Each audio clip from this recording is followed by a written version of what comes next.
Silas and Aaron. Thanks to Anna for giving me this chance to greet you. So, congrats to your soon to pop bundle of joy.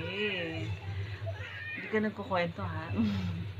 So, uh, enjoy lots the parenthood. Maraming puyatan this, but it's all worth it. So, excited para sa inyo ni Aaron and sobrang faithful talaga ni God, diba? I told you, diba? So, marami pang best times ahead for you and Aaron with your little intro, diba? So, hope to see you three soon, diba? When you get to Pinas, you get home to Pinas, and para ma-meet mo rin na anak mo, si Hero, who's not here, sinama ng lola niya.